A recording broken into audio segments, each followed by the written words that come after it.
নমস্কার বন্ধুরা, সোনার সংসার থেকে চলে এসেছি নতুন একটা রেসিপি নিয়ে। আজকে কি রেসিপি হবে বলুন তো? এখানে দেখতেই পাচ্ছেন সর্ষের তেল, আর তার মধ্যে সর্ষের তেলের মধ্যে দেওয়া ছিল পাঁচফোড়ন, আর ওই যে ডুমু ডুমু করে কেটে রাখা কুমড়োগুলো ফোড়নের মধ্যে দিয়ে দেওয়া হলো। এখানে রয়েছে আপনার পেঁয়াজ কলি আর বেগুন, সাদা বেগুনটা নিয়েছি আমরা, সাদা বেগুনটাকে কেটে নেওয়া হয়েছে। আর পাঁচফোড়নের সঙ্গে এই কুমড়োটা বেশ ভালো করে ভেজে নেওয়া হচ্ছে। আর এখানে দেখতেই পাচ্ছেন এখানে রয়েছে মাছের তেল, তেলটাকে ভালো করে ধুয়ে নেওয়া হয়েছে। আর তার সঙ্গে দেখতে পাচ্ছিলেন বোয়াল মাছ, আজকে বোয়াল মাছের ঝোল হবে। তো এখানে তেলগুলো দিয়ে নেওয়া হলো, কুমড়োর সাথে ভালো করে ধুয়ে নেওয়া হয়েছিল তেলগুলো দিয়ে, এরপরে ভালো করে একটু নেড়ে চেড়ে নিতে হবে। এখানে হবে আজকে তেলের চচ্চড়ি, তো সেই জন্য এই তেলটাকে একটু দিয়ে ভালো করে একটু নাড়িয়ে নিতে হবে।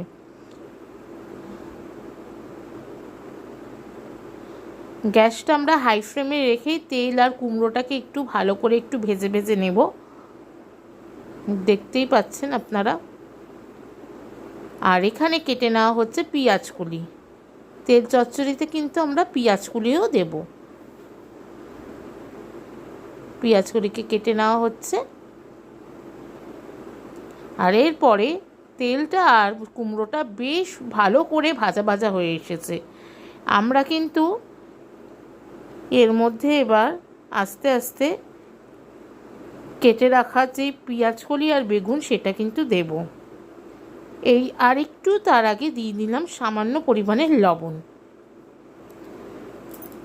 লবণটা দিয়ে দেওয়ার পরেই এই যে সাদা বেগুন আর পেঁয়াজকলি দিয়ে দেওয়া হলো, দিয়ে এবার ভালো করে একটু নাড়িয়ে নিতে হবে।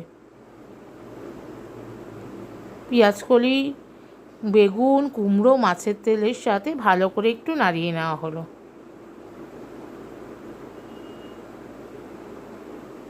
আপনারা এইভাবে বাড়িতে একবার তেলের চচ্চড়ি ট্রাই করবেন, দেখবেন আপনাদেরও ভালো লাগবে। আর দিয়ে দেওয়া হলো হলুদ গুঁড়ো,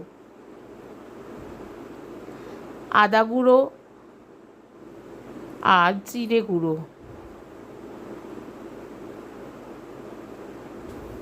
এরপরেই দেওয়া হলো পাঁচফোড়ন মশলা, সেটার গুঁড়ো দিয়ে এরপরে ভালো করে নেড়েচেড়ে নিতে হবে, যাতে সব মশলার সাথে সবগুলো ভালো করে মিশ্রণ হয়।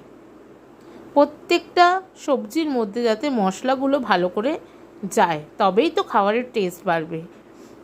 আর যেহেতু তেলের চচ্চড়ি, সেই জন্য একটু মিষ্টি মিষ্টি তো হবেই, না হলে তো চচ্চড়ি কোনো মানেই হয় না। সেই জন্য একটু বেশি করে মিষ্টি দেওয়া হলো, দিয়ে এরপর একটু ভালো করে নাড়িয়ে নেওয়া হচ্ছে।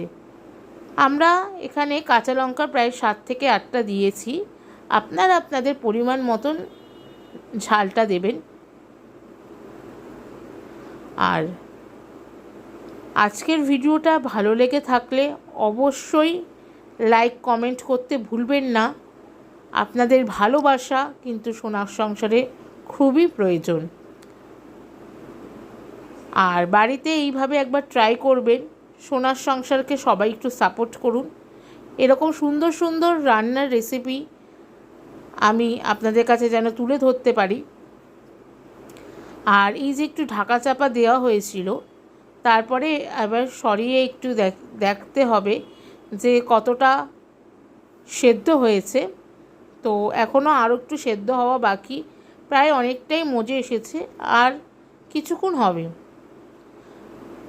নতুন বন্ধুরা যারা এখনও পর্যন্ত আমার চ্যানেলে আসোনি, তারা সোনার সংসারকে অবশ্যই সাবস্ক্রাইব করবে, আর সোনার সংসারের যে বেল নোটিফিকেশানটি রয়েছে সেটি অন করে দেবে। এরকম সুন্দর সুন্দর ভিডিও আমি যখনই আমার চ্যানেলে দিই, সবার আগে যেন তোমাদের কাছে পৌঁছে যায়। এরপরে আবার আমরা একটু ঢাকা চাপা দিয়ে দিলাম। চাপা তোলার পর দেখছি প্রায় অনেকটাই সেদ্ধ হয়ে এসেছে। আর বেগুনগুলো এরকমভাবেই গোটা গোটা করে কেটে দিতে হবে, যা এরকমভাবে দিলে খাবারের টেস্টটা আরও বেড়ে যায়। তো একটু নেড়ে চেড়ে নেওয়া হচ্ছে, যাতে কড়াইতে, দেখতেই পাচ্ছেন অনেকটাই হয়ে এসেছে, আর না লেগে যায়।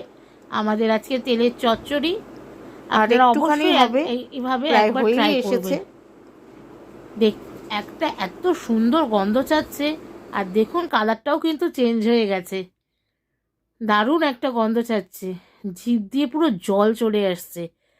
আর আমাদের তেলের চচ্চড়ি একদম রেডি হয়ে গেছে, আমরা নামিয়ে নিচ্ছি।